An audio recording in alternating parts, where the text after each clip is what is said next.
오늘 하나님 주신 말씀은요, 구약성경 창세기 34장 24절부터 31절까지의 말씀입니다. 창세기 34장 24절부터 31절까지의 말씀을 우리 한 절씩 함께 교독하도록 하겠습니다. 제가 먼저 34장 24절 말씀을 읽도록 하겠습니다. 성문으로 출입하는 모든 자가 하몰과 그의 아들 세겜의 말을 듣고 성문으로 출입하는 그 모든 남자가 할례를 받으니라. 25절입니다. 시작.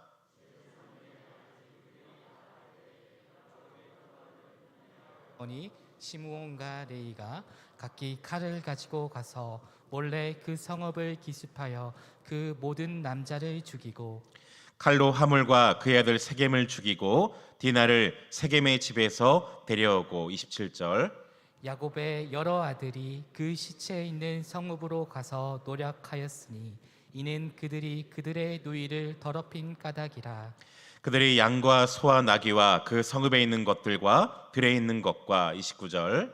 그들의 모든 재물을 빼앗으며 그들의 자녀와 그들의 아내들을 사로잡고 집 속의 물건을 다 노략한지라. 야곱이 시므온과 레위에게 이르되 너희가 내게 화를 끼쳐 나로 하여금 이 땅의 주민 곧 가나안 족속과 브리스 족속에게 악취를 내게 하였도다. 내가 수가 적은즉 그들이 모여 나를 치고 나를 죽이리니 그러면 나와 내 집이 멸망하리라. 31절 시작. 그들이 이르되 그가 우리 누이를 창녀같이 대우함이 옳으니까. 아멘. 제가 나눈 적이 있었는데요, 미국 정신의학과에서 기재된 여러 질병 중에서 유일하게 한국어 단어로 기재된 병명이 한 가지 있습니다. 영어 스펠링이 뭐냐면요, HWABYUNG, 뭐죠? 화병입니다. 이거를 미국 의학회에서 우리말 그대로 옮겨 놓았다는 거예요. 이게 뭘 의미하는가? 지금 우리나라의 수많은 사람들이요, 화병이나 분노 같은 마음의 병 때문에 어려움 겪는 사람이 그만큼 많다라는 것이죠. 그런데 이렇게 마음의 분노나 적개심을 제대로 해결하지 못한 채 쌓아놓고 있으면요, 그 사람들에겐요 큰 문제가 생깁니다. 어떤 정신과 의사가 이런 말을 했는데요, 모든 정신질환의 근원에는 적개심이 있다, 이런 말을 했어요. 실제로 미국의 심리학자 중에서 헨리 브란트 박사가 말하기를 상담받으러 온 사람들의 70% 이상은요 대부분이 해결되지 않는 분노 때문이다, 이런 말 하더라고요. 아마 모르긴 해도 이 자리에 예배드린 우리 성도님 가운데 여러 가지 인생에 복잡하게 얽히고 설킨 삶 가운데 마음의 화병으로 표현되는 응어러진 분노와 또 상한 마음, 찢겨진 마음, 이것 때문에 고생하는 분들이 아마 많이 계실 겁니다. 저는 예배 가운데 하나님께서 우리 모든 상한 마음을 치료할 수 있기를 주님 이름으로 축복합니다. 예배 가운데 성령께 역사하셔서 우리를 치유하시고 회복하시면 이 시간 우리의 모든 분노가 사라지고 적개심이 사라지면서 하나님의 평강 우리 마음 가운데 충만하게 될 줄 믿습니다. 지난주 본문을 기억하시죠? 지난주 본문에 보면 야곱의 딸 디나가 세겜 땅에 놀러 갔다가 그만 세겜의 추장에게 성적인 폭행을 당하는 가슴 아픈 스토리 우리가 이미 지켜봤죠. 야곱 집안 얼마나 큰 충격이겠습니까? 근데 그렇게 끔찍한 범죄를 저지르고 나서도요, 이 세겜이 아직도 디나를 감금해 놓고 있는 겁니다. 나쁜 사람이죠. 그리고 찾아 뭐라 얘기했습니까? 내가 이 여자 디나를 내가 정말 사랑해서 벌어진 일이니까 이 양 벌어진 거 어떻게 하겠냐, 내가 돈은 얼마든지 줄 테니까 나를 디나와 좀 결혼시켜달라고. 조금의 미안한 마음이나 사과 한마디 없이 뻔뻔하게 뭐랍니까? 돈으로 해결하려 하는 겁니다. 그러자 디나의 오빠들이요, 야곱의 아들들이 지금 분노가 치밀어 올랐어요. 마음으로는 당장이라도 칼을 빼어서 세겜을 죽이고 싶지만 상대는 그 땅의 추장이잖아요. 함부로 싸움을 일으켰다가는요 오히려 화를 당할까 두려워서 참고 있다가 야곱의 아들들이 장꾀를 부립니다. 아마 머리 좋은 게요, 아버지와 똑같이 닮은 것 같아요. 야곱과 똑같죠. 어떻게 말하느냐, 청혼하는 세겜을 가만히 보다가 이렇게 말하는 거예요. 14절에 보니까 할례 받지 아니한 사람에게 우리 누이를 줄 수 없노니 이는 우리의 수치가 됨이니라. 15절도 보니까 그런즉 이와 같이 하면 너희에게 허락하리라. 만일 너희 중 남자가 다 할 일을 받고 우리 같이 되면 우리 딸을 너희에게 주며 너희 딸을 우리가 데려오며 너희와 함께 거주하여 한 민족이 되려니와. 무슨 말이냐? 자, 우리의 신앙 규정상 우리가 할 일 받지 않은 민족과는 하나 될 수 없다라는 거죠. 여기까지는 맞습니다. 그럼 뭐라 말하느냐? 만약 당신네 세계 남자들이 전부 다 할례를 받으면 우리가 기꺼이 우리 딸 디나를 너희에게 주고 너희와 하나가 되겠다. 그러자 세겜이요 이걸 진심으로 믿은 겁니다. 그리고 추장으로서의 권위를 가지고 뭐라 말하냐? 그 남자 모든 사람들을 다 불러다가 할례를 받게 했어요. 그러자 그 기회를 이용해서 어떻게 합니까? 야곱의 아들, 특별히 그 중에서 시므온과 레위 두 사람이요 칼을 들고 밤에 들어가서 잔혹한 복수를 벌이는 것, 이게 오늘 본문의 주요 내용입니다. 여러분, 이 말씀은요 가만히 보면 성경에 나온 내용이보다는요 영화나 드라마 소재로 딱 좋은 이 시나리오가 이만한 게 없는 것 같습니다. 대부분의 독서국 시나리오가 이렇지 않습니까? 억울하게 폭행당했던 여동생을 위해서 치밀하게 작전을 짜죠. 오랫동안 준비한 다음에 피해 복수를 벌이고 상대를 통쾌하게 질밟을 때, 그때 이런 내용들을 보면 많은 사람은 어떻게 합니까? 카타르시스를 느끼잖아요. 아마 영화의 소재로, 헐리우드 소재로요 많이 쓰였을 만한 이런 내용이에요. 그런데 아무리 이 야곱의 아들들의 복수극이 멋져 보인다 할지라도요 하나님은 결코 이런 복수를 허용하지 않으신다는 거죠. 마태복음 우리 주님께서 이렇게 말씀하셨잖아요. 또 눈은 눈으로 이는 이로 갚으라 하였다는 걸 너희가 들었으나 나는 너희에게 이르노니 뭐하라고요? 악한 자를 대적하지 말라. 주님 말씀하세요. 주님 지금 뭐라 말씀하시냐면 사람들이 지금까지 오해하고 있는 구약 말씀을 주님께서 재해석하시는 거죠. 예수님 당시까지는 사람들은요 이 말씀을 오해했습니다. 구약 율법에 보면 눈에는 눈, 이에는 이, 그러니까 당한 대로 갚아주는 것이 맞지 않습니까? 그런데 주님 뭐라 말씀하시냐면 그렇지 않다는 거죠. 여러분, 실제로 구약의 레위기와 신명기에 보면요 이 말이 나와 있죠. 눈에는 눈, 이에는 이. 사실 이 말씀은요 어느 개인에게 주신 말씀이 아닙니다. 원래 이 말씀 누구에게 주셨느냐? 재판정에서 재판을 집행하는 사람에게 주신 말씀이에요. 다시 말로 하면 재판하는 판사들이 사람들을 재판할 때 함부로 하시는 뭐라고요? 형평성 있게, 어느 한쪽에 기우지 말고 형평성을 가지고 재판하라. 이때 주신 말씀이 결코 개인에게 복수하라고 주신 말씀이 아니라는 겁니다. 뿐 아니라 우리 주님은 신약에서 이런 말씀도 하셨어요. 같이 읽어볼까요? 시작. 내 사랑하는 자들아,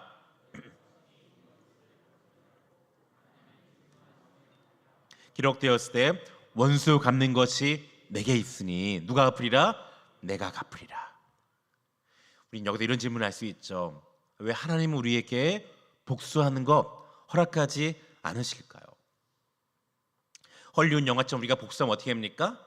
통쾌하고 멋지고 정의가 실현되는 것 같고 공의가 세워지는 것 같고, 근데 왜 하나님은 세상 사람과 다르게 우리로 하여금 결코 복수하지 말라 이렇게 말씀하시는가? 오늘 야곱의 아들의 모습을 가만히 묵상해 보면요 하나님께서 복수를 금지할 수밖에 없는 몇 가지 이유들이 나와 있습니다. 첫 번째, 복수의 문제가 무엇이냐? 이 복수는요 나 자신을 죽이는 죄이기 때문이에요. 어떤 죄라고요? 결국에 나 자신을 죽이는 죄라는 겁니다. 에베소 4장에 보면 이런 말씀이 있잖아요. 분을 내어도 죄를 짓지 말며 해가 지도록 분을 품지 말라고. 무슨 말입니까? 우리가 결코 마음의 분노를 해결하지 않은 채 잠을 자지 말라는 겁니다. 이 본문을 누군가 이렇게 해석했는데요. 내가 분노를 품고 잠자리에 들면 마치 날카로운 송곳을 가슴에 품고 자는 것과 똑같다, 이런 말 하시더라고요. 여러분, 우리가 잠잘 때 어떻게 합니까? 내가 내일 반드시 저 사람 죽여야지. 그럼 어떻게 한다고요? 날카로운 송곳을 품는 것처럼 그 송곳에 이를 결국 뭐 한다고요? 내 가슴이 지금 찔리더라는 겁니다. 누가 다쳐요 그러면요? 결국에 자기 자신만 다치더라는 거예요. 실제로 일본의 오사카 의과대학에서 한 연구를 한 게 있는데요. 어떤 결과가 나왔느냐? 개 한 마리를요 4시간 동안 결박한 다음에 심하게 폭행했습니다. 너무 잔인한 것 같아요. 연구를 할지라도요. 그 다음에 이 개로 하여금 분노가 나게 한 다음에 뇌수를 가만히 추출해 보니까요, 그 뇌수 가운데 시안이라는 독소가 검출됐는데 그 시안의 독소의 양이요 일반 다른 개의 80마리를 한 번에 죽일 정도로 강력한 독소가 검출되더라는 겁니다. 뭘 말합니까? 동물뿐 아니라 사람도요 분노했을 때 무서운 독소가 튀어나오더라는 거예요. 이 독소가 만약에 해결되지 않고 내 안에 쌓여있다면 결국에 어떻게 됩니까? 면역력이 약화되고 혈압과 동맥경화, 수많은 질병의 근원이 되기 때문에 이로 말미암아 사람들이 많은 질병에 걸리고 사망률을 증가시 결국에 건강 악화와 조기 사망률을 가져오는 폐를 이룬다는 겁니다. 이렇게 분노는요 나 자신의 건강뿐 아니라 또 뭘 해치는가? 더 중요한 것 영적인 건강까지 해치게 됩니다. 우리 안에 하나님을 향한 거룩함을 잃어버리게 만든 게 이 뭐예요? 분노의 문제라는 거예요. 여러분 가만히 보세요. 본문을 다시 보면 사실 야곱의 아들들의 분노는요 분명 정당합니다. 누구라고, 여러분 중 누구라고요? 여러분의 여동생이, 여러분의 딸이 이런 폭행을 당했을 때 가만히 있을 사람 누가 있겠습니까? 다 똑같이 안에 분이 일어날 거예요. 그런데 문제는 무엇인가? 이 분노를 하나님께 내어 맡기고 해결하지 못할 때 어떤 일이 일어나는가? 야곱의 아들들을 가만히 보면요 영적인 분별력 자체를 완전히 잃어버립니다. 무엇이냐? 야곱의 아들들이 지금 뭐 하냐면요 자기들의 복수를 위해서 철대선할된 하나님의 일을 방자히 행하는 이런 죄를 저지른다는 거예요. 여러분 아까 이들이 뭐라 했습니까? 어떤 조건을 내거느냐? 너희가 할례를 받으면 우리가 할례 받은 다음에 그걸 본 다음에 어떻게 해요? 너희와 함께 화친을 맺겠다 이런 말 하잖아요. 지금 할례를 가지고요 함부로 복수를 위해서 악용하더라는 거죠. 여러분 할례가 뭡니까? 할례는 하나님께서 아브라함의 후손들과 언약을 맺기 위해서 했던 거룩한 성스러운 의식입니다. 결코 함부로 될 것이 아니죠. 창세기 보면 이런 말씀 있잖아요. 10장에 보면 너희 중 남자는 다 할례를 받으라. 이것이 나와 너희와 너희 후손 사이에 지킬 뭡니까? 하나님의 언약이다. 이 할례를 지키는 걸 통해서 어떻게 합니까? 이스라엘이 하나님의 택한 자녀이구나. 이거를 확증시키는 너무나 중요하고 성스러운 의식인데 뭐합니까? 이 사람들은 지금 이 할례를 가지고 자기들의 복수를 위한 도구로 함부로 악용하더라는 겁니다. 이게 문제였어요. 세계 남자들에게 할례를 받게 한 다음에 보통 3일째 되면요 제일 힘들거든요. 그러니까 3일째 되면 어떻게 합니까? 몰래 다가가서 그들을 한 번에 다 죽이는 무서운 피해 복수를 뭐 한다고요? 이 할례를 가지고 사용하더라는 거예요. 여러분 이거는요 여호와 하나님의 일을 망령되 일컫는 무서운 죄입니다. 이들은 분명히 이게 문제라는 것 알았을 겁니다. 그런데 어떻게 합니까? 알면서도 양심이 마비돼서 이런 끔찍한 죄를 저지르면서요 눈 하나 깜짝하지 않더라는 거예요. 왜 이런 일이 생겼는가? 여러분 사람이요 한 번 적개심이라는 이 감정에 사로잡히면 어떻게 합니까? 먼저 이성적 판단 능력이 마비되죠. 더 나아가서 감정이 마비되면 어떻게 합니까? 양심까지, 영적인 분별이 있는 양심까지 마비되면서 온몸이 지금 죄를 짓게 나가고 있는 겁니다. 이게 분노하지 무서운 폐라는 거예요. 몇 년 전에 여러분 아시겠지만 여의도 한복판에서요 무서운 흉기 살인 사건이 있었습니다. 어떤 남자가 여의도 직장에 해고됐는데요 3년이 지난 다음에 분노하시지 않는 겁니다. 가만히 건물 밖에 기다리다가 동료가 나오자 갑자기 달려가지고 칼로 그 동료들 집단으로 난자했습니다. 도망가다가 아무 죄 없는 그냥 길거리 지나는 사람들 또 2명을 난자한 다음에 그리고 붙잡혔어요. 경찰이 이 사람을 잡은 다음에 왜 이런 일 저질렀냐고 그때 뭐라 그랬냐면요, 한마디입니다. 홧김에 순간적으로 화가 치밀어 올라서 눈에 보이는 사람 아무나 다 죽이고 싶었다고. 이게 뭐예요? 사람이 한번 이 분노라는 감정, 적개심에 사로잡히면 어떻게 합니까? 양심이 마비되고요, 무엇이 진리인지, 이것이 옳은지 틀린지 구별하지 못하더라는 거예요. 야곱의 아들처럼 내가 하나님이고 뭐고 거룩이고 뭐고 이게 죄이고 뭐고 내 감정이 이렇게 불타오르는데 내 감정 폭발시키는 게 정당하지 않습니까? 이렇게 외치더라는 겁니다. 죄에 대해서 완전히 무감각해지고요, 양심이 마비되는 거죠. 우리도 세상 살다 보면요, 누구에게 상처받을 때가 있잖아요. 그런데 여러분, 그때만 우리가 이 분노를 폭발시키고 보복한다면 여러분, 반드시 그것이요 우리 자신을요 망친다는 겁니다. 우리의 감정과 이성을 더 나아가서 우리의 양심과 영적인 능력까지 마비시킨다는 거예요. 그리고 어떻게 합니까? 평소에 결코 생각조차 못하는 파괴적이고 악한 일을 저지르는 것. 여러분, 아무리 상대방이 잘못하고요 정당성이 우리 자신에게 있다고 할지라도 이런 식의 피해 복수는 결코 주님께 인정받을 수 없더라는 거예요. 여러분, 교회 역사도 가만히 보면요, 하나님의 이름을 빙자해서 이런 끔찍한 일이 간혹 일어날 때가 있었습니다. 대표적인 것이요, 중세 때 일어났던 이른바 종교 전쟁이었어요. 중세 기독교가 중세 카톨릭이요 끔찍한 죄를 많이 저질렀는데 그 중에 가장 큰 것이 무엇입니까? 십자군 전쟁이죠. 많은 사람들이요, 내가 성죄를 탈환한다, 그 정당한 목적일지 모르지만 어떻게 합니까? 그 목적 하나를 가지고요 그 지역에 찾아가서 중동의 수많은 남자와 여자와 어린아이, 노인들까지 잔인하게 폭행하고 학살하고 마을들을 불태웠습니다. 해서는 안 될 짓이었죠. 1000년이 지난 지금까지도요, 왜 이스라엘 성경에 막히는가? 이유가 여기 있는 거예요. 너무나 잔혹하게 하나님을 방자하게 함부로 악용해 뭐합니까? 자신의 복수금을 지금 취하기 위해서 악용하더라는 거예요. 뿐이 아닙니다. 17세기 초에 보면요, 전 유럽의 개신교와 카톨릭 국가 간의 피해 전쟁으로 나라 전체가 흔들렸습니다. 양쪽 다 카톨릭, 개신교 다 뭐 했냐면요, 십자가를 앞세우고 나갔어요. 엄청난 피를 흘렸지만 결과는 뭡니까?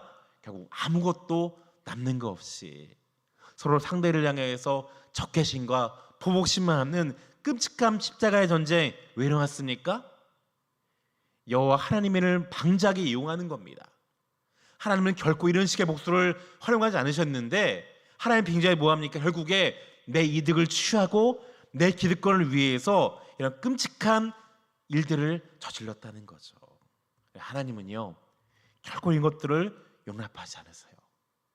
성경 어딜 봐야 하나님께서 너희가 거룩한 힘을 가지고 누굴 죽이라 말씀하지 않으십니다. 야곱의 알들이요 함부로 악용했던 문제였다는 거죠. 두 번째로 복수의 문제가 무엇이냐면요, 복수는 점차로 확대 재생산되는 특징이 있다는 거예요. 무슨 특징이요?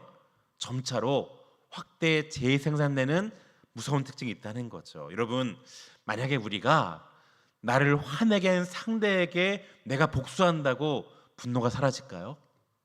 그렇지 않습니다. 사람이 한 번 분노를 폭발하면 그 분노의 강도가 오히려 점점점 세질 뿐이지 사라지지 않아요. 오늘 야곱의 아들들 보세요. 분명 이 사람들은요 상처 입은 사람 누구였죠? 분명 저 세겜이었습니다. 세겜의 아버지 하물까지는 괜찮은데 근데 이들이 지금 어떻게 분노를 쏟아내는가? 25절에 보니까 제3일에 아직 그들이 아파할 때에 야곱의 두 아들 디나의 오라버니 시몬과 레위가 각기 칼을 가지고 와서 몰래 그 성읍을 기습하여 누굴 죽입니까? 그 모든 남자를 죽입니다. 그리고 칼로 하몰과 그의 아들 세겜을 죽이고, 사실 세겜을 죽인 것도 안 되지만 이들이 뭐하고 있어요? 혹시나 모를 보복을 위해서 그 성읍의 모든 남자를 일시에 다 죽인다는 거예요. 무슨 일이 일어나는 거예요? 이 사람들이 지금 소용돌이 치는 분노의 감정을 통제하지 못하다 보니까 아무 잘못 없는 성의 남자들까지 함부로 다 죽여버리더라는 겁니다. 근데 그뿐이 아니었어요. 어디까지 이어지느냐? 27절에 보니까 야곱의 여러 아들들이 그 시체 있는 성읍으로 가서 노략하였으니 이는 그들이 그들의 누이를 더럽힌 까닭이라. 28절 그들이 양과 소와 나귀와 그 성읍에 있는 것과 들에 있는 것과 그들의 모든 재물을 뭐합니까? 빼앗습니다. 왜 빼앗아요? 내게 아닌데. 또 그 다음 보니까 그들의 자녀와 그들의 아내들을 사로잡고 집 속의 모든 물건을 다 노략한지라. 여러분, 내가 화났다고요? 나에게 피해를 미쳤던 누굽니까? 그 자녀들까지 데려다가 죽이고 노략하고 노예로 삼는 것 해서는 안 되는 일이잖아요. 남자들만 죽이면 모자라 뭐 한다고요? 아무 죄 없는 처자들을 함부로 죽이면서 짓밟는 이런 일 누가 하고 있습니까? 하나님의 언약 백성이라 불리는 야곱의 아들들이 아무런 죄 없이 행하더라는 거예요. 여기서 알 수 있는 분노의 특징이 뭐예요? 분노는 해결되지 않으면 점차로 확대 재생산된다는 거죠. 이게 분노의 무서운 특징이라는 거예요. 제가 오래전에 청소년 사역을 한 적이 있었는데요. 가만히 보니까 학교 폭력의 가해자들 있잖아요. 학교에서 일진 클럽을 만든 다음에 힘이 약한 아이들을 괴롭히는 이 아이들을 가만히 분석해 보면요, 이 아이 가해자들이 원래 피해자인 경우가 상당히 많이 있습니다. 이런 아이의 상당수가요, 사실은 가정에서 제대로 된 부모의 사랑을 전혀 못 받고 살았습니다. 짓눌려 살았더라고요. 날마다 화내는 아버지와 신경질적인 어머니 밑에서 전혀 돌봄을 받지 못하다 보니까 그 안에 짜증과 욕구를 제대로 풀지 못하는 겁니다. 어떻게 돼요? 눌리다 보니까 만만한 상대를 찾아서 또다시 가해자 되고요, 피해자를 만나요. 그럼 어떻게 됐습니까? 그 피해자는 또 다른 누구에게 가해자가 되고, 이런 악순환이 반복되더라는 거죠. 분노는 그냥 가만히 있지 않습니다. 점점 확대 재생산되면서 사회 전체를, 또 수많은 아무 죄 없는 사람들을요 함부로 수렁덩이에 이끌고 간다는 거예요. 여러분, 그런데 이런 일이 생기면요, 누가 제일 좋아할까요? 누가 제일 좋아할까요? 악한 마귀가요 제일 좋아합니다. 악한 마귀가 보고 있다가 너무너무 신나요. 우리가 읽었지만 에베소서에 이런 말씀이 있잖아요. 분을 내어도 죄를 짓지 말며 해가 지도록 분을 짓는 자 뭐예요? 마귀에게 틈을 주지 말라. 우리가 만약에 복수심을 해결하지 못한 채 여전히 적개심 맞고 있어 어떻게 합니까? 마귀가 가장 기뻐하면 어떻게 합니까? 그 틈을 타고 우리에게 다가옵니다. 그리고 말하죠. 야, 열심히 분을 내. 우리 응원합니다. 열심히 성을 내. 그 정도 가지고 안 되잖아. 너 그 정도는요, 네 분노가 풀리지 않아. 더 화를 내. 어떻게 하냐면 우리 마음과 뭘 주냐? 독한 말을 심어줍니다.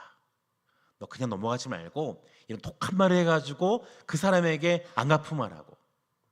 내가 독한 말 쏘는데 어떻게 합니까? 그거 가지고 되겠어? 이제 네가 폭력을 행하라고. 폭력을 하면 또 어떻게 하는 줄 아십니까?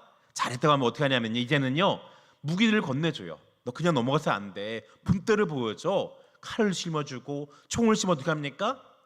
물건 던지게 만들면서 나로 하여금 분노를 완전히 다 내어 쏟아가지고요, 결국 어떻게 합니까? 나를 죽이고 상대를 죽이고 아무런 죄 없는 사람 죽이도록 만드는 거 누가 하는 일이라고요? 악한 마귀가 가장 좋아하는 일이라는 거예요. 너 그동안 충분히 참았잖아. 넘어가면 안 돼. 본때를 보여주라고. 확 뒤집어 엎어버려. 사단이 너무나 그런 사람들을 좋아한다는 거죠. 분명 처음에 우리 입장에서는요, 사소한 일입니다. 넘어갈 수 있어요. 그런데 어떻게 합니까? 갑자기 어느 순간에 보면 남편이, 아내가, 자녀들이 실수할 때가 있는데 어떻게 합니까? 나도 모르게 분노가 통제가 안 돼요. 갑자기 욱하던 나도 모르게 허한 말이 나오고 내 안에서 이상한 폭력이 나오면서 상대를 죽이고 싶은 욕구가 왜 생깁니까? 우리가 분노를 해결하지 못하다 보니까 그 틈을 타고 누가 와요? 악한 마귀가 우리 뒤에서 장난치더라는 거죠. 우리 주변의 뉴스에 보면요, 심심치 않게 들려오지 않습니까? 뉴스를 보다 보면 누군가 가정에서 홧김에 문제를 저질렀대요. 홧김에 누구를 찔렀답니다. 홧김에 뭘 들어 엎어봤대요. 왜 이런 일이 생깁니까?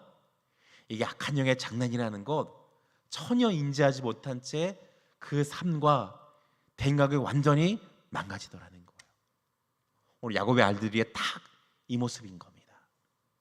분명 이들도 처음에는요 분명히 피해자였어요. 사랑하는 동생이 끔찍한 일을 당했던 걸 지켜봐야 했던 안타까운 피해자는 어떻게 합니까?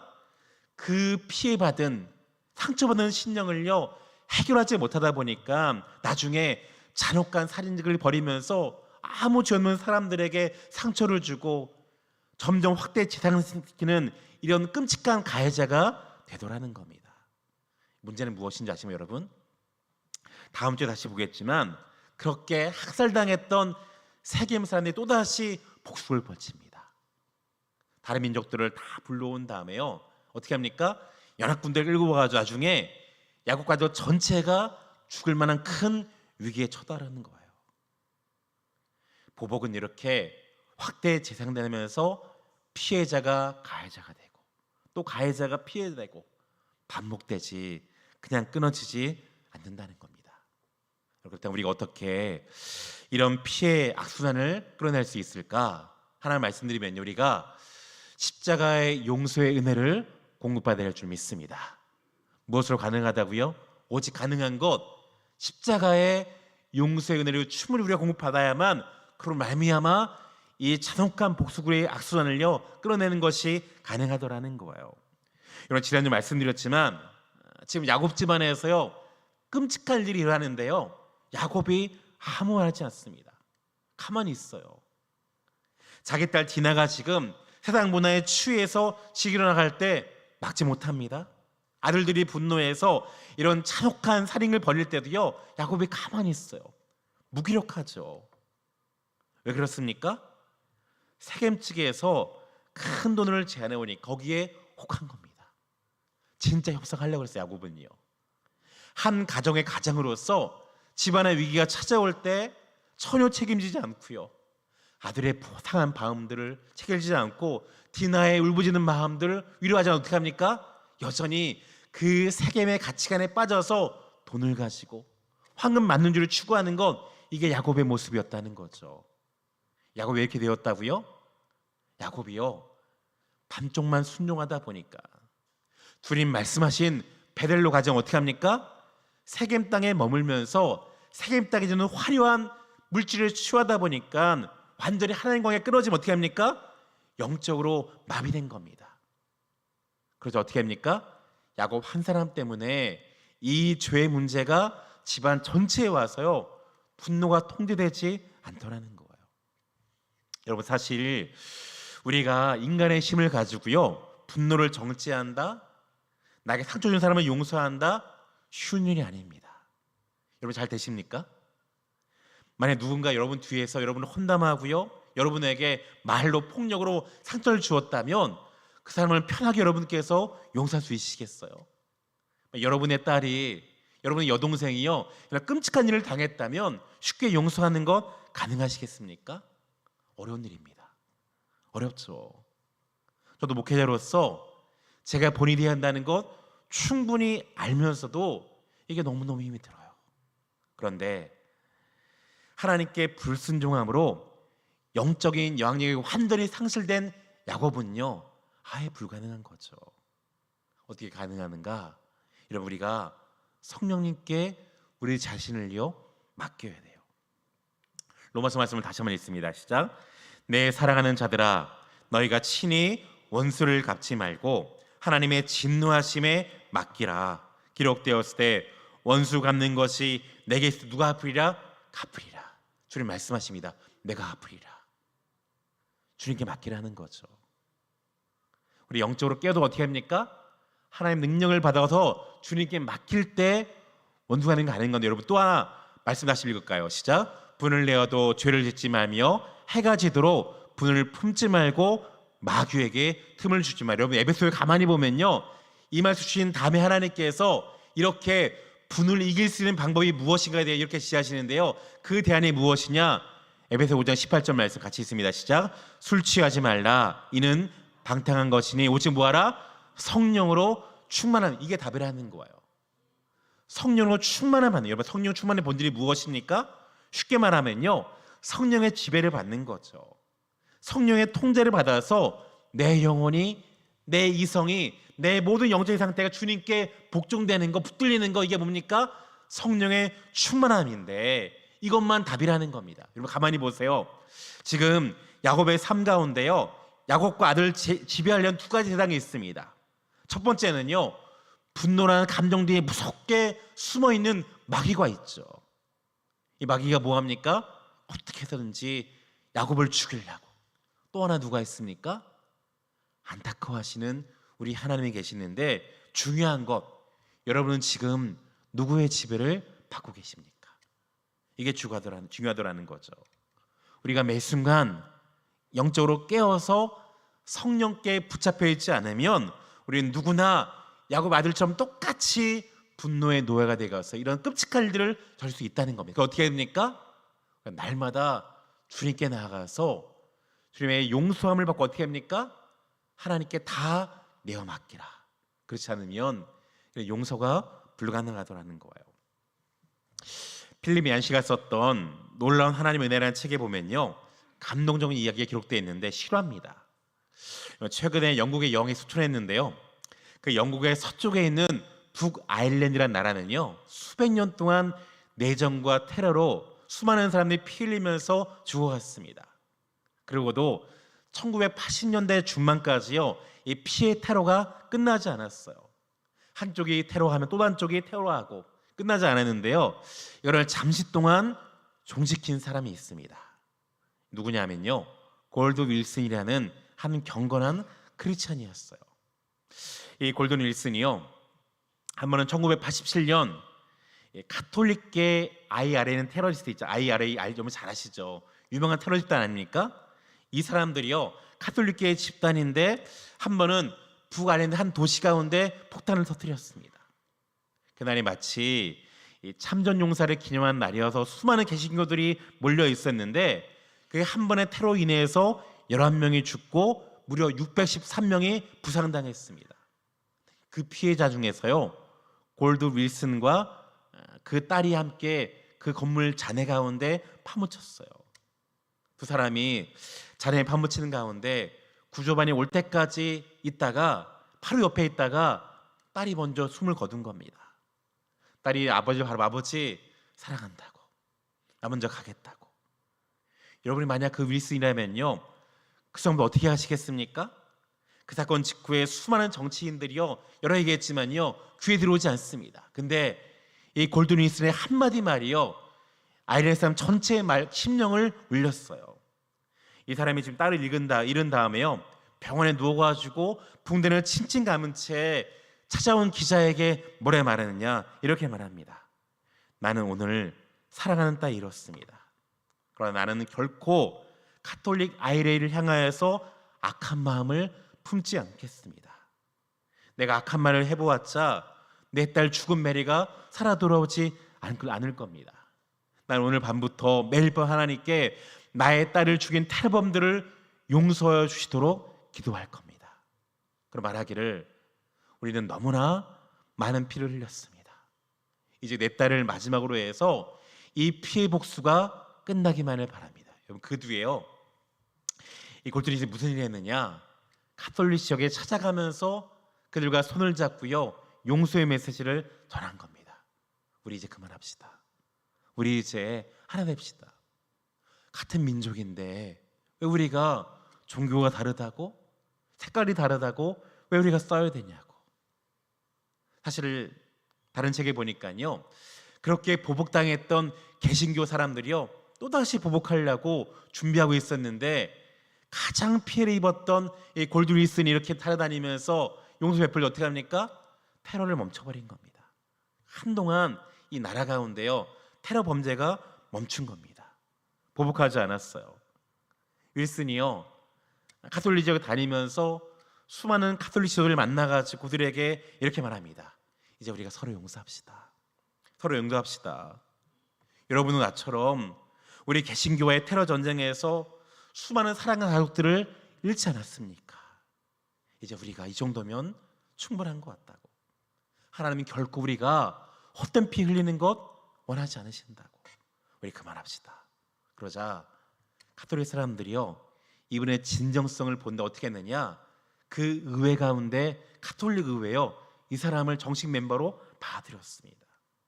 시간이 지난 다음에 골드 윌슨이요 1995년도 세상을 떠나자 아일랜드와 영국 전체가 이 사람의 죽음을 애도합니다. 놀라운 용서상을 실천했던 이 평범한 크리스찬의 죽음을 애도하면서 우리가 여기서 멈추자고.